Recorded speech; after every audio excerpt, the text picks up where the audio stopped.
everyone. I'm so glad that you are choosing to tune in with us today. I'm definitely sad we aren't all gathered together like we normally are, but I feel that we've made the correct decision in listening to our governing officials and respecting their requests. Today, like the previous couple of weeks, is one of uncertainty. I know there's been a dialogue out there that seems to say we're all scared, that we are so fearful of either the unknown or a virus that we're now choosing to respond in fear. And I hear it being said that because of fear, we need to hunker down. We need to get in our houses. We need to be fully stocked with hand sanitizer and Lysol and toilet paper. And we need to get into our houses and hunker down and prepare for the apocalypse and, zombie apocalypse, some kind of apocalypse. And this narrative is out there that we, the church, are afraid, that we are responding in fear. And apparently, we need to be reminded that God did not give us a spirit of fear, but one of power. And while that is definitely true, God does not give us a spirit of fear, but one of power. I actually don't believe the narrative. My perception of my family and friends and the surrounding community is not that everyone is afraid. I've not talked to a single person who is actually afraid, and I've talked to those who would probably qualify as maybe being older or having underlying health conditions that puts them at greater risk if they were to contract a flu-like virus. But I wouldn't describe any of the feelings or emotions out there as being fearful. I would, however, describe so many of us as being uncertain. We are uncertain of what tomorrow is going to bring. We are not sure if our jobs are going to require us to work from home or not. We're not sure if the grocery store is going to have food on their shelves. We're not sure what to do if we run out of toilet paper. We're maybe not sure what to do to make sure that we don't contract this virus. We're not sure if the stock market is going to plunge or if it's going to hold steady. We're not sure what that means for our retirement accounts or our savings accounts.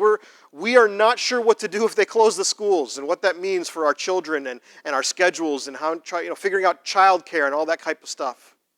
Some of us aren't fully sure if our jobs are going to keep us on in this downturn. And so maybe we're a little nervous about what that means for our financial future. So much has changed in the world in the past few weeks. And so much specifically has changed in each of our lives just the past few days. We are going through something together that we have never gone through before at this level in our lifetimes. But I don't think we are necessarily responding in fear. We are, however, responding in uncertainty. This week we are beginning a new series together as a church. It's one that has been done by many churches across the country over the years. And I'm excited to bring it to us as a church and to go through this together. It's one that's called Hymns, How Sweet the Sound. For the next couple of weeks, culminating on Easter Sunday, we are going to look at some of the most popular hymns that the church has been singing together for generations.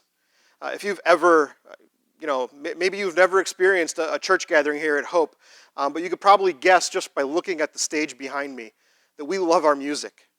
We have some very gifted people, some very talented people who share with us week after week, and it's one of the things that I personally look forward to the most every single Sunday when we gather. We love to sing, and we sing a variety of contemporary and modern music that has been written for the church in recent years, but we also love to sing our hymns. I'm not sure if you noticed, but our worship leaders can verify this with you. I only have two main requirements when it comes to them picking the music we sing every single week. The first is that it has to be theologically and biblically accurate. And that's sort of this tacit agreement that we have, because obviously we want the lyrics that we are singing together to be God-honoring. But my second requirement I give them every single week is that at least one song in the set list has to be a hymn. In recent times, I've actually had to be a little bit more specific about that requirement and state that it must be a hymn that's been considered a hymn for at least a few generations. We are very fortunate to have some new hymns being written by groups like City of Light, and we've begun singing their music now for a couple years. And they write some incredible lyrics, and their music is so good, and I love what they are doing. But I don't want us to lose the incredible hymns of the faith that were crafted through hardship and struggle and joy and success, and then carried and passed down through the years by the church. They are centered on biblical themes that were being applied to the writers in the midst of what they were going through, and yet they still apply it to every single one of us today when we sing them, because the truth that is woven throughout their lyrics is timeless, because God's truth is timeless. So beginning today, we're going to take a look at a hymn that was written in my grandparents' generation. For some of you, that might be your generation. And for others, that might be your great-grandparents' generation. But we would consider it somewhat of a modern hymn. It was written in 1971, almost 50 years ago. It's the only hymn that we will look at in this series that was written in the 1900s. The next couple of weeks, we'll be looking at hymns written in the 1800s, and then on Easter Sunday, we'll culminate by looking at a hymn that was written in the 1700s. But back to today. Today, I want us to look at the hymn titled, Because He Lives. You may or may not know this hymn. In recent years, it was made popular by the David Crowder Band, who did a powerful rendition of it. And I'll put a link to that so you can listen to it later below here. But let me begin by reading the lyrics of this song to you. Because He lives. Verse 1 says this. It says, God sent His Son. They called Him Jesus. He came to love, heal, and forgive. He lived and died to buy my pardon. An empty grave is there to prove my Savior lives. In the chorus. Because He lives, I can face tomorrow. Because He lives, all fear is gone. Because I know He holds my future. And that life is worth living just because He lives. Verse 2 says, how sweet to hold a newborn baby and feel the pride and the joy He gives. But greater still, the calm assurance this child can face uncertain days because He lives. Verse 3 goes on and says, and then one day I'll cross that river. I'll fight life's final war with pain. And then as death gives way to victory, I see the lights of glory, and I'll know He reigns. And then we sing the chorus again. Because He lives, I can face tomorrow. Because He lives, all fear is gone. Because I know He holds the future. And life is worth the living just because He lives. See, we hear that song, and the verse 1 and verse 3 make sense to us, and we can even connect with the chorus. But if we're honest with ourselves, verse 2 is just slightly confusing for us. It's not often you hear a worship song discussing holding a newborn baby, right? But verse 2 is actually the heart of this song because it is the direct reason the song was written. A guy by the name of Carlton Young was responsible for compiling a hymnal for the United Methodist Church in 1993. And Because He Lives was being added to the hymnal because it was one of the top 5 most requested songs. The song itself, written in 1971, was written by Bill and Gloria Gaither. And so during the process of this hymnal being put together, Bill and Gloria actually sent a letter to Carlton explaining the meaning behind the song and why they wrote the song, specifically what verse 2 means about holding a newborn baby. And this is what they said in that letter to Carlton. They said, Because He Lives was written in the midst of social upheaval, threats of war, and betrayals of national and personal trust. And it was into this world at such a time that we were bringing our third little baby.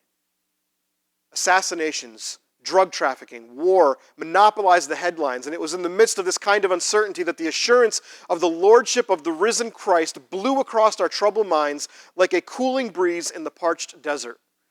Holding our tiny son in our arms, we were able to write, how sweet to hold our newborn baby and feel the pride and joy He gives, but greater still, the calm assurance this child can face uncertain days because He lives.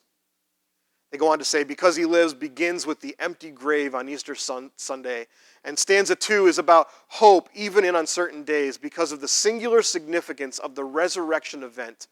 And then stanza 3 takes us to heaven, where we will see the lights of glory and know Jesus reigns. This gospel song has undoubtedly offered hope for many people because of its connection between the resurrection and a life worth the living. And for those of us who are parents, we can connect with the sentiment of uncertainty at childbirth. Not just the uncertainty of wondering how am I going to keep this tiny thing alive, but also the uncertainty of bringing a child into a world that is so full of evil and hurt and suffering and negativity and crime and war and sickness. Even if you don't have children, but maybe you're thinking of one day possibly having a child, I'm sure the thought has come into your mind, how can I bring a child into a world like this? There is so much uncertainty, and if there's anything as a parent that you are certain about, It's the fact that you want your children to be safe and you want them to thrive. And whether it's right or wrong, that's just the love that a parent has for their child. But here's what Bill and Gloria are saying in this song. The amount of love we have for our children is just a glimmer of the depth of love God has for his children.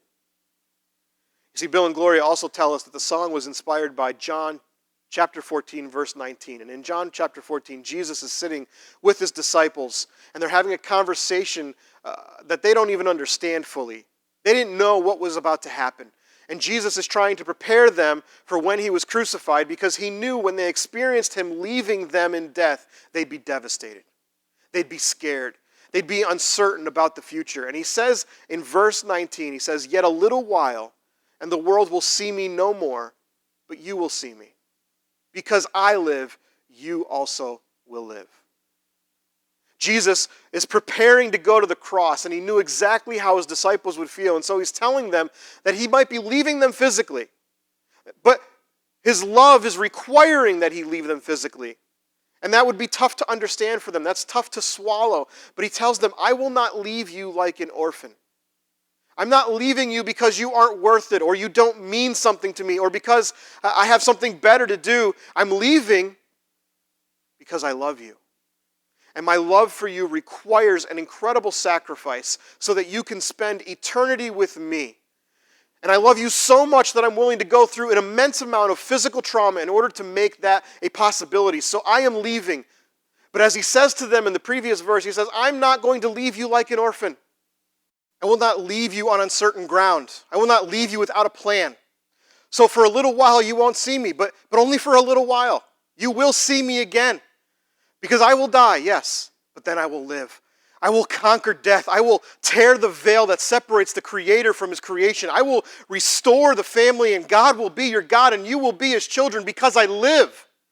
And because I live, you also will live. Because I conquer death, you conquer death. Because I paid the price for your sin, you no longer stand condemned, and death no longer holds power over you, and you never have to be uncertain again. Because this much is forever, eternally certain from now on. We belong to the family of God, and we have victory over death. The enemy holds no control over us. We are loved, and we are forgiven, and we are eternal. We can be certain of that. We have this hope as an anchor for the soul, firm and secure. And I know there's a lot of uncertainty out there today, and I know that once we get past this current uncertainty, there will be more uncertainty in the future that we will walk through in life. The problem for us that we face isn't uncertainty. It's when we allow the uncertainties to dominate our thoughts and we lose sight of what is truly certain, who is truly certain. And I love that quote by C.S. Lewis when he spoke into a time of panic when they learned about the atomic bomb, and he said, "A microbe may break our bodies, but it need not dominate our minds." Whatever your uncertainty is today, if there is something dominating your mind that is leading you down a path of uncertainty or even fear, would you take a figurative step back today and just look at the cross? Look at the tomb, the empty tomb, and hear this lyric that was inspired by those words of Jesus, who said, "Because I live, you also will live." The lyric that says, you can face uncertain days because he lives. Because he lives, you can face tomorrow. Because he lives, all fear is gone. Because you know that he holds the future. And life is worth the living because he lives. Jesus is alive in you. So let's move beyond the uncertainties and let's mobilize as a church with a mission. Look to your family, your friends, your neighbors. How can you comfort them? How can you help and assist them? How can you motivate and mobilize all of us, your church family, to come alongside you and assist those in your sphere of influence? See, God is our ever-present help in times of trouble. That's just who he is. That's what he does. So let's work in our communities as God is calling us to, as he is working, so that we can be an ever-present help in times of trouble for those who need assistance now. And if that looks like picking up groceries and prescriptions for somebody, let's do that. And if it's just checking in on somebody, let's do that. If it means comforting someone who is experiencing uncertainty, it's leading to fear, let's do that. If it means loving our children through a scary time and giving them a deeper awareness of eternity that they've never known before, let's do that. Let's be the hands and feet of God in this world and show his love to our neighbors by stepping out and stepping up. And let's live in light of eternity and through the peace that passes all understanding. And let's walk through this uncertain time with absolute certainty, with hope, because he lives. Hi, church family. Well, this is not how we exactly pictured spending our Sunday gathering together.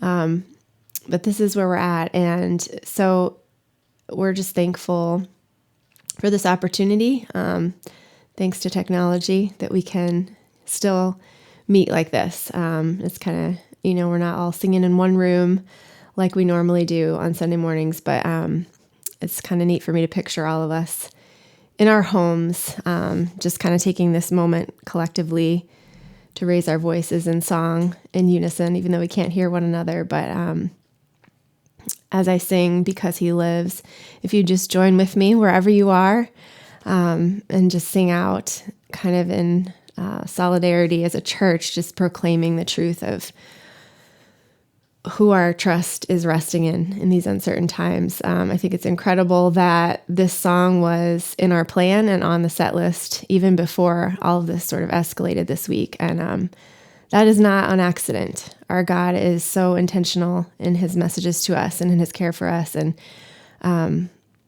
so I'm just rejoicing in being able to sing these truths with you together. Because he lives, we can face tomorrow. All our fear is gone, church, because we know who holds the future. This life is truly worth living because he lives. Let's sing together, shall we?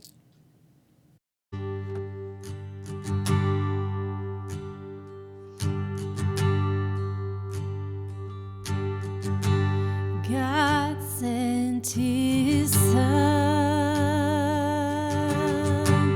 They called him Jesus. He came to love, heal, and forgive. He lived and died to buy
day.